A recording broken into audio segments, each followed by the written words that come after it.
Hello and welcome to the DJ Force 10 In Conversation podcast, episode 189. And my very special guests on today's show are Seb, Darren and Antonio of the band Them Bloody Kids.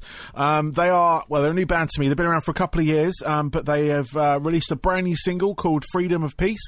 And there's also another one called Do What You Do. And they've got a whole bunch of others online as well with videos.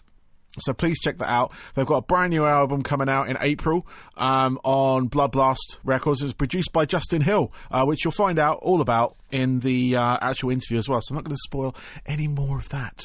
I just want to give a big shout out to my previous guests on the show, JR of Love and Death, and Biff Byford of Saxon, both fantastic guests and very well received podcasts, which has been great. Lots of people listening now, so this is good. I want this to continue. I want people to find out new music. I want people to discover these bands, or they just want to hear bands they love talk about their music, because that's what I'm here for. And so please keep rating, reviewing, subscribing, sharing, all that kind of good stuff that helps this keep going. In other news, my new show, The Dirtchamber, has now officially started on TotalRock. It occupies the same time as the other one, time and date as the other one, as Crossing the Streams, I should say, and which is Sunday, 6 p.m. UK time. And it's basically a refined version of Crossing the Streams. It has a name now that I'm comfortable with, or more comfortable with. And if you know what it references, then, you know what it references on that front. So it's basically a tribute to that.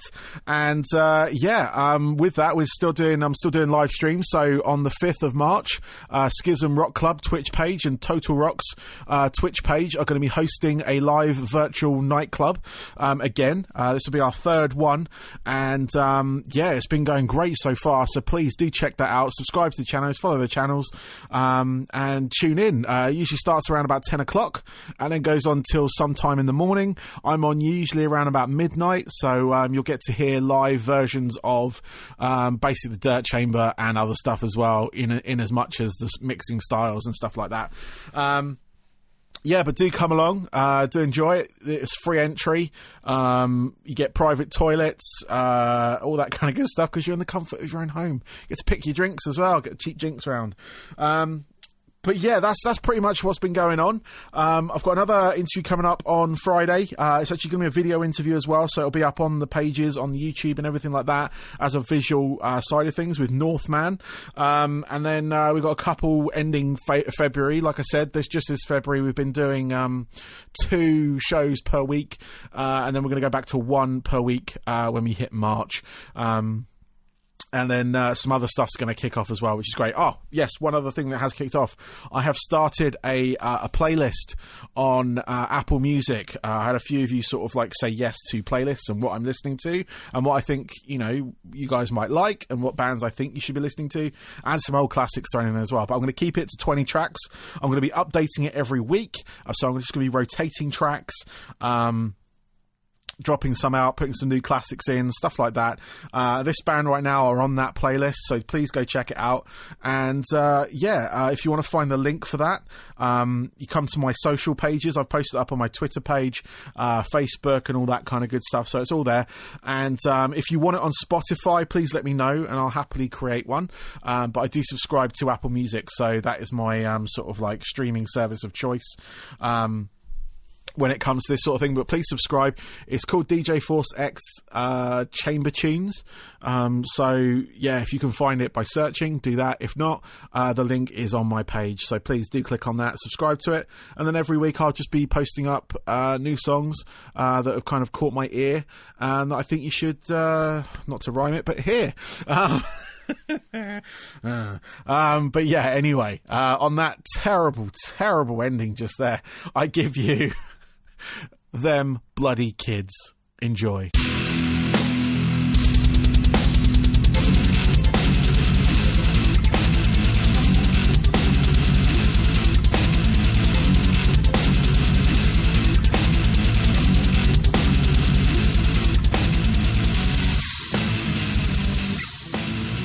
I'd like to welcome to my show today, I have Seb, Darren and Antonio from Them Bloody Kids. Welcome, guys. Hello. Thank you. Hello. How are you guys doing today? Yeah, I'm great, man. I'm great. Excited to do the show. Excellent. Yeah, good. I've just been to the dentist, so I'm going to be a bit quieter than usual today. Fair enough. Hope it was nothing drastic. Not yet. No, not yet. Okay, fair enough. And you, Antonio? I'm kind of in the same situation as Darren. My turn is tomorrow, so scared. Okay. No, jokes aside, totally fine. Yeah, fine. Excellent. Well, here to talk about your music today. You guys have been releasing a couple of singles recently. It came to my attention when you released Do What You Do. Got sent that through the various channels, and I really liked it. And I went back and I listened to your EP, the Angel EP, that you released, I was going to say last year, but it was 2019. Yes, Still not escaped 2020 yet. It didn't happen, don't worry. Yeah. So it only came out last year, that's fine. And then these tracks this year that you've released, which is Do What You Do, which is most recent. You got Show No Love and Freedom of Peace. Before we sort of get chatting about the music as a whole, could I get the origin story of your band? Because you're very new to me. I don't know how long you guys have been around for officially. But yeah, if you wouldn't mind giving me a sort of like a background on the band. Yeah, that's cool. I mean, I guess it all sort of started from, when was that? Was it 2018, Darren? We were working at the O2 Forum, Kentish Town. He was my boss, and we just sort of ended up through a friend. He needed a vocalist, guitarist, and I needed a drummer. We both love System of a Down. Had a few jams, and it was just perfect. Like, it just had some sort of connection that was just really worked. It just really worked for us. And then the tunes were just sort of, they just came real fast. There wasn't no trying with it, really. It just sort of came out. Nice. And then Antonio joined the band in January 2020 now, so a year ago. Basically. Mm-hmm. And he's just been riding the wave with us now through the lockdown. Nice. And trying to get the videos sorted and all that. Oh, that's really cool. I mean, I really enjoyed the EP that you guys released, the Angel EP.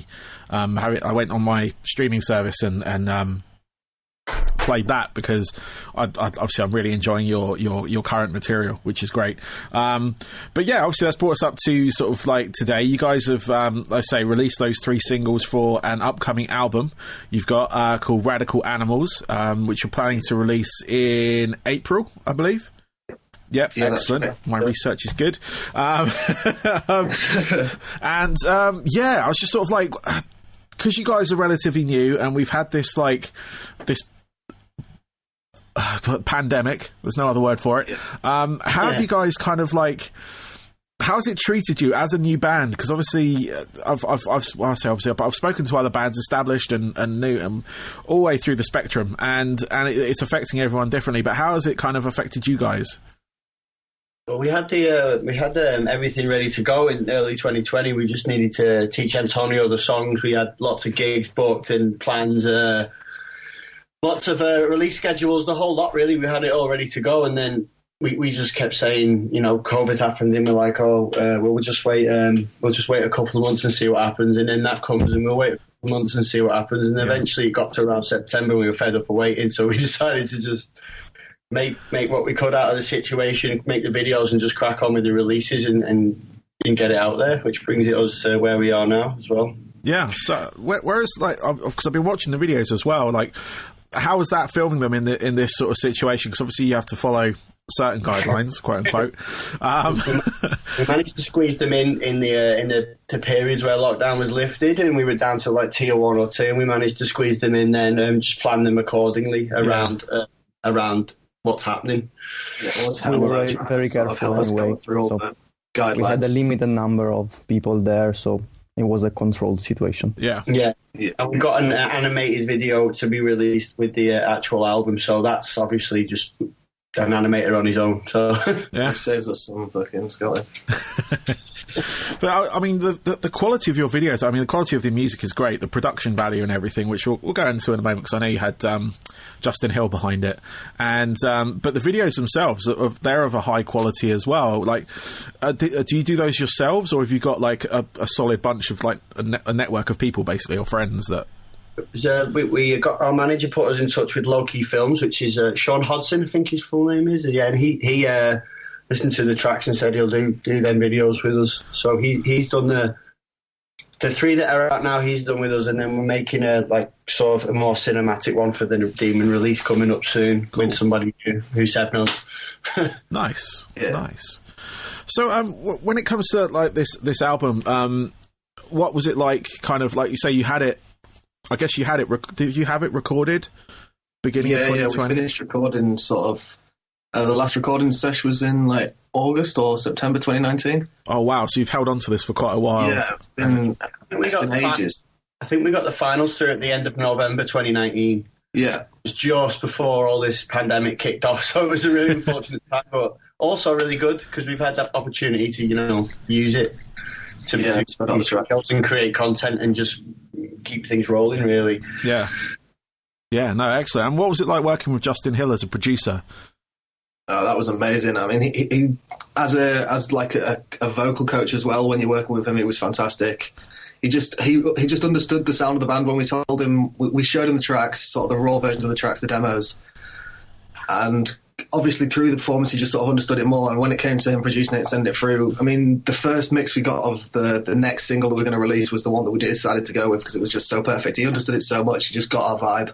Nice. And it was a pleasure to work with him. Fantastic, really, really fantastic. Yeah. And he lets you. I mean, we've got a few silly bits in our album where we're doing a few silly vocal lines or bits that we've thrown in, but he really pushes you to put that in.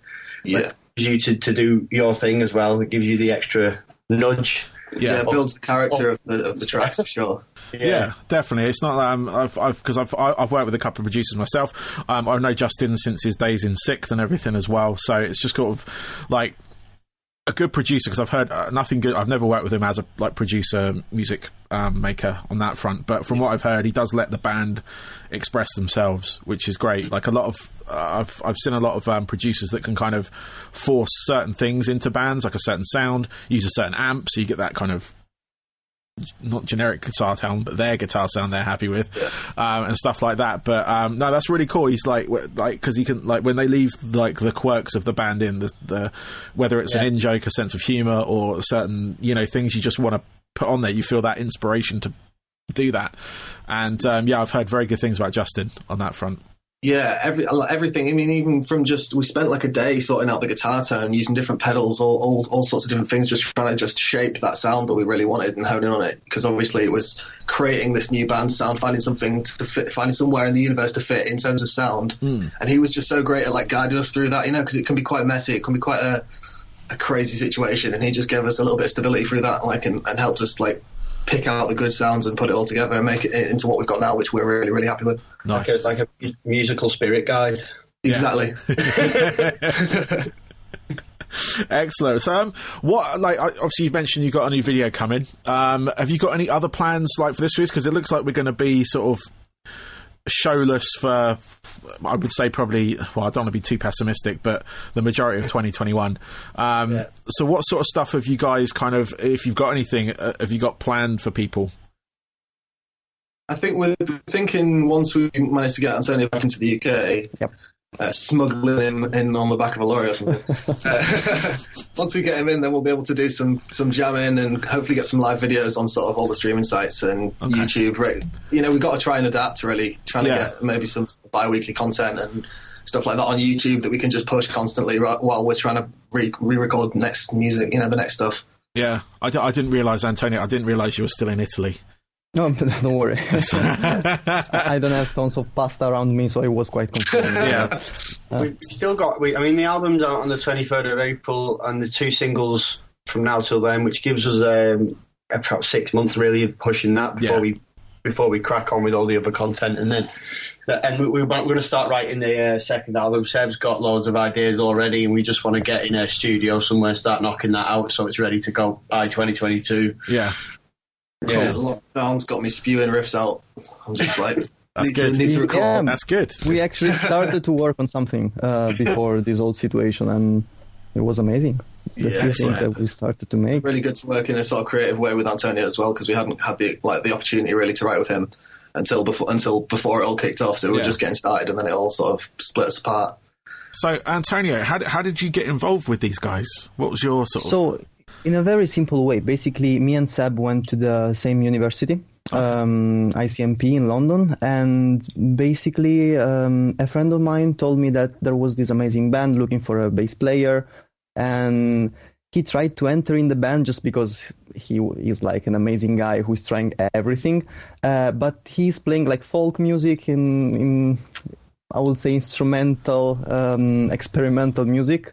So he said, I think this band maybe, I will not give them a try. It's not my thing, but you are perfect for them. So why not? And it was weird because I'm studying production. So all producers, at least for my experience, are like small, how can I say, nerdy students, all just playing with their computers and stuff. And it was quite difficult for me, to just go out and say, yeah, I can play bass, I can be in a band, even if I was in bands before. But it was that, how can I say, very important step for me. And as soon as I met Seb, it was magic since the first moment. I mean, we clicked immediately, and I was super happy about that. Yeah, we took him on tour, and he was perfect on stage. He played his first gigs in the UK, and he was buzzing. He did a great job, and it was magic. It just made sense to have him in the band, and he's got the image for it as everything. And look at him repping the merch. I'm proud of him. I see that. I did see that. No, that's awesome. I mean, that's really cool. Obviously, you guys sort of, being college mates and stuff and whatnot. So, it's one of those things. I'm like trying to sort of like, when I'm talking to bands, I'm not trying to avoid the COVID situation. I'm trying to sort of see what ideas are coming from you guys, because I've spoken to a bunch. They've done one's done like a live stream, a full production. Like they had this company put together a live gig for them, basically recorded it, and then they put it out behind a paywall, and their fans got to watch it and all that kind of stuff. But then I saw Avatar. They're still doing it. They're doing this like 4-night production basically, and they're taking you through like fan picked set lists, but they're all themed and everything. And the sort of production on that is crazy. Yeah, that's obviously cool. They're sort of like upper level, but I was just like, it's always got. I mean, being a sort of like former sort of like touring musician and everything myself, and just sort of seeing you guys adapt to this situation, I can't see myself like being, I don't know I'll say that creative, but just sort of like being able to handle it, because at the moment I was supposed to DJ nightclubs, like rock clubs here in the UK, and they've been closed since March, like with everything else. So it's almost been a year without a gig for myself, but I've kind of like now started to kind of adopt the more live streaming side of things. So I'm doing like virtual club nights and all that kind of stuff using like a setup like this, like Zoom, this is actually Skype, but like having people there, people are dressing up, people are like putting their makeup on, people are like, and they're dancing away in their houses.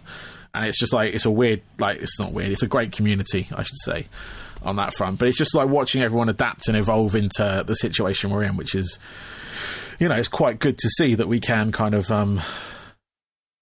do that, if you will. Yeah, I think as well, people like need that sort of community feel, especially even when we're locked inside. People need to be able to experience stuff with each other. Yeah, and having these sort of live stream gigs is like an opportunity for people to have at least a little taster of what it used to be like. Yeah, and just see their favourite bands and see their favourite, listen to their favourite music in an environment where other people are enjoying themselves. Yeah. That's important, because 2020 was a tough year for everyone, sort of mental health wise as well, and having those sorts of things to keep yourself sort of on a more positive outlook on life, it's really important. Yeah, definitely. And that's because I like that last year that really hit me from doing like performing aspect side of things, but then also I'm a father of 3. Got a wife, got a dog, and it's just sort of like I feel responsible for everyone, but then I wasn't taking care of myself as such. I was burying myself in various projects. I did like something stupid like 52 podcasts over the first lockdown, which is madness. Like, when I look back on it now, I'm like, that's mad. But I look back on it, I look at the guests that I had, and I'm like, actually, some of those were pretty damn cool. But it was too many. And then the second one happened, and where I work, we're kind of back in work, but we're not. And now this third one, I'm like, I've kind of hopefully adapted. I have good and bad days, where some days I'm feeling it, some days I'm not. But yeah, no, it's I mean, it's a big thing I like to talk about anyway, is the mental health side of things, because it's something that affects me on a personal level. I'm prescribed medication to deal with my mental health issues, and and that's something I'm going to be taking for a long time. I don't think there's sort of like it's a long game. It's not a short game with those sort of things. And there's no shame in sort of taking these things, and it's great to raise awareness by talking about them. Yeah, exactly. And like say, it's okay to get the help that you need and to take the medication you need if you feel that it's making your life better, and it makes it easy to cope with and stuff. Yeah, because I try to deal with it like by other means, like just sort of like yoga, meditation, stuff like that, but I didn't always have. I couldn't commit, like get fully into that side of it, and then eventually I was always kind of like hesitant about medication as a whole, just because of my attitude and the way I grew up and everything. But it has helped me tenfold, I must say, and my family have noticed and stuff as well. So. Yeah, I mean, it's a really daunting thing, medication. Starting a cycle of medication can be something really daunting for people, and it can be something that it can really help you, if it's what you want, if it's what you need, Yeah. It's good that we're touching on these issues anyway, because the new video is based around, that kind of thing as well, suicide and mental illnesses. So it kind of ties in with what we've been doing lately as well, but we're talking about it. Yeah. Exactly, and that's the important thing, is to talk about it, and that's what's been great about doing this podcast, is actually talking to other people. Like I said, I've got my family here, but they're sort of homeschooling, and I'm working from home, my wife's working from home, and so we're all kind of in our little bubbles, if you will. But it's helped to talk to other people, like have conversations, regardless whether it's specifically about the mental health side of things, or if it's just about music or comedy or whoever I've got on the show.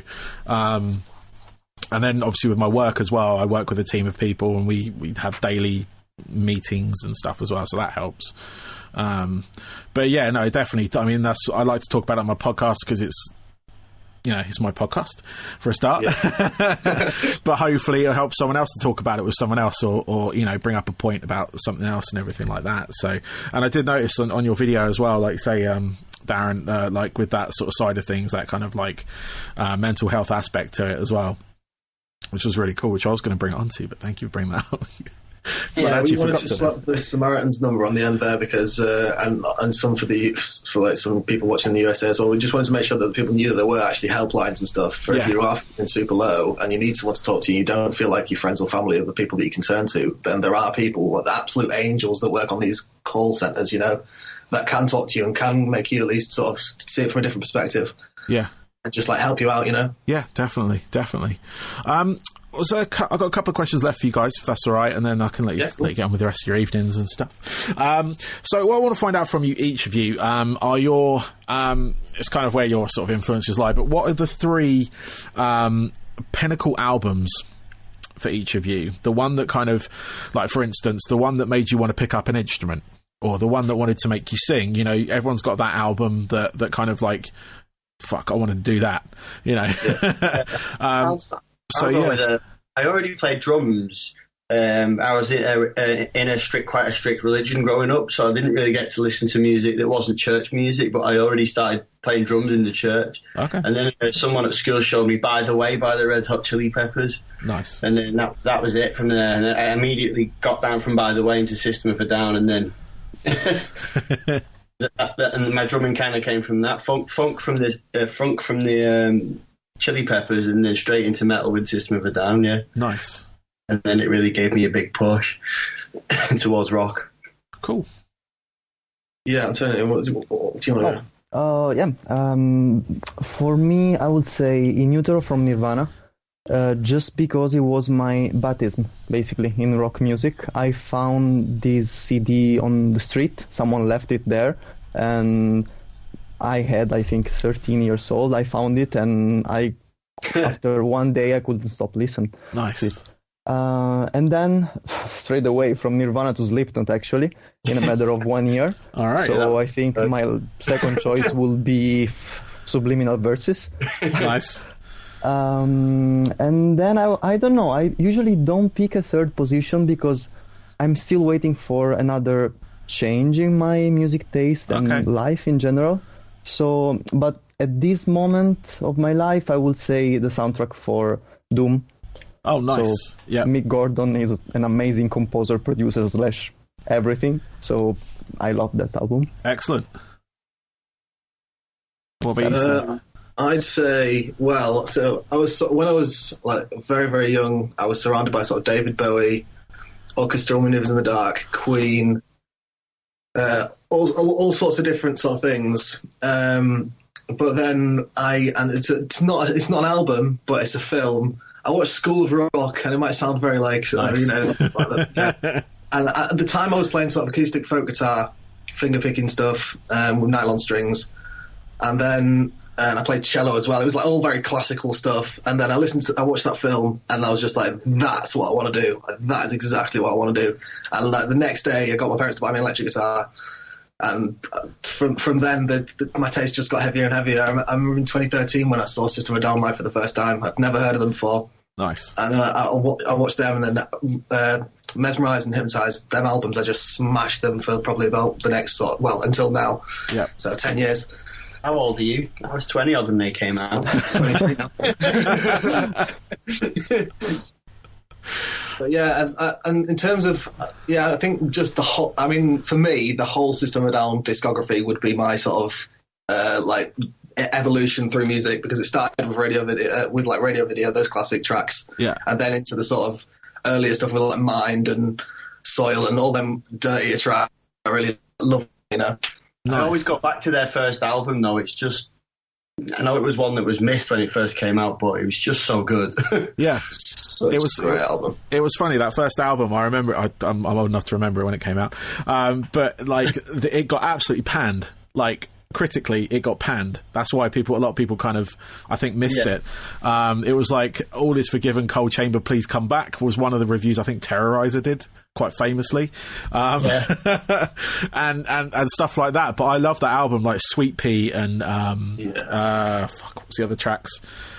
I mean, there's loads of tracks on that album, but I remember when that came out first time round. Mr. Jack was on that one. And I saw them. I saw them a couple of times live, actually. I think at the Astoria and stuff when that was around, and supporting. I know it was Reading Festival. I think I saw them as well, like back when they sort of like first couple of albums and stuff like Toxicity and everything. I'm jealous, man. Jealous. I wish I could have seen them back then. Like, I've only seen them at festivals since 2013. Yeah. And obviously, bless him, but Serge's voice isn't the same it used to be. No. But no, I mean, they're a fantastic band. I mean, School of Rock as well. I love that movie. I mean, Jack Black is kind of one of my like idols on that front. But no, that's same. Yeah, that School of Rock film is great. Not so much the TV show anymore, but because kids try to watch that, and it wasn't as good. No, I've not watched that. It's blasphemy. Yeah, and Antonio, you finding In Naturo by Nirvana, like that must have been fate on that level, because that's a fantastic album just to find, you know. And then going from that to like the universe. Say again. Sorry? Gifted by the universe. Yes. It was meant to be. And then, it was destiny, basically. Yeah, and then going from that, like, to say Slipknot, which is like kind of across the spectrum of the sort of, you know, rock and metal genre. It's I mean, Subliminal Verses is a fantastic album.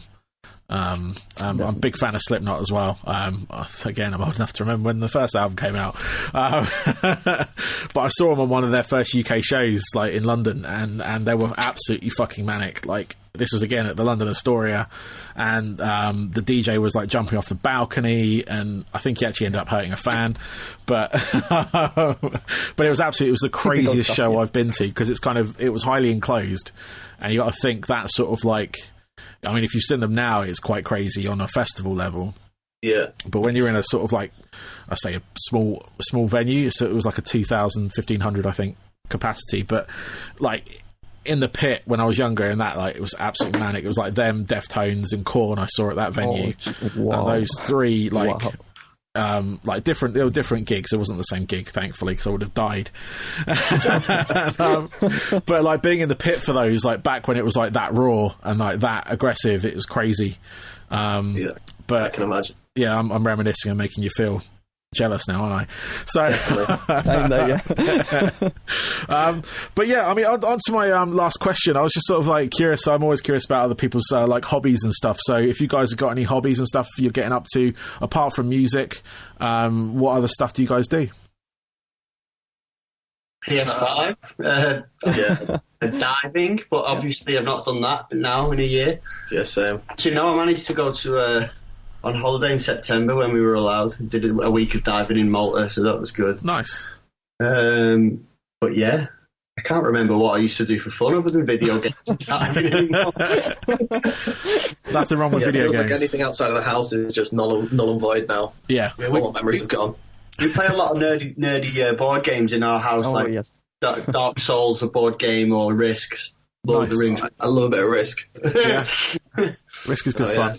Bit of a nerd, really. That's my response, anyway. Yeah, no, that's good. I mean, I don't mind. That's why we get along also. Yeah, I like that. I've got like behind me here. I've got a bunch of Games Workshop stuff. I've got a load of board games in the house. I got my kids into D&D during lockdown. Oh, I just started a new campaign and I'm so obsessed with that. Yeah. I ran a campaign in April for 2 months as well with my housemates. Nice. So that was good. Still yet to play, but I'd love to. We will, don't worry. Yeah, we have to. I have motorbikes. I've ran motorbikes for a few years, but I just had my Ducati stolen. So. Oh shit. Yeah. Sadly. Sadness. Yeah. That's no good. Yeah, that was ruthless. That was just when it was like just as we were going back into lockdown, everything was going to shit, and then. They broke into my. It was in a sealed compartment and it was all locked up, but it was a proper professional job. They'd come in and targeted it because it was a really expensive bike. And they managed to work out the code and call their mates and get a van and have all the tools and stuff like that. Yeah, oh, wow. Cool. That's crazy. Yeah, good. Crazy. What about you, Seb? What about your hobbies and stuff? I watch a lot of football. Support Rotherham United. Cool. Up the Millers. To be honest, I don't have any time other than doing, I'm seeing my girlfriend a lot, and then I just do music and have to do the social media, doing the Instagram and the Facebook and the Twitter, and just dealing with content and trying to get something to post every day. Yeah. What I'm trying to say is writing, and that. Yeah, but I play a bit of game. I do play a bit of COD. That's about it, really. I spend most of my day on my phone trying to promote stuff, really. Fair enough. That can be a hobby in itself. Just don't let it become an addiction. Hobby or just sort of work hobby.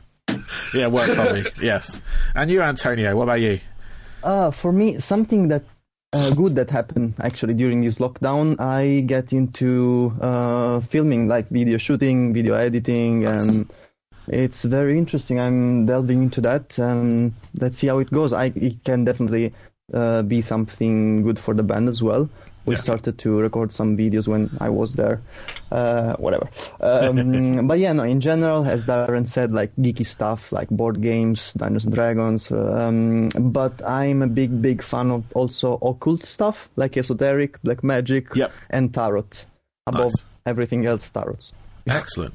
Cool. Well, guys, thank you very much. I really appreciate your time and everything. Good luck. With the singles and the album. I will be playing it on my radio show as well. I have a separate show to this, so they will be getting some airtime on TotalRock and stuff like that. I think it's actually, you've already been played quite a few times on TotalRock as well, I believe, by other DJs. So I get like the weekly like playlist and stuff sent through to me because I'm part of their online content team. So I got the stats, but I did notice you guys were starting to get played by different like DJs and stuff. So hopefully we'll give you a bit more coverage on there. Nice one, well, thank you. And all that kind of stuff. And then once we're sort of back up and running and things like that, we'll get you guys in for a proper... I mean, I'm not saying this isn't a proper interview, but we'll get you guys in properly for that, and we'll try and get some more stuff sorted out, because I'm really enjoying it, and I know a few of the other guys are enjoying it as well. So Brilliant. Oh, I'm glad to hear that you guys are enjoying it. Yeah, cool. That's why we do it. That's why we do it. So yeah, exactly. Pleased to hear that. Cool. Great, thank you for that. Yeah, thank you so much, man. No worries, Darren, Seb, Antonio. Thank you very much, guys. Take it easy. Have a good one. Take care. Bye-bye. Thanks. Bye.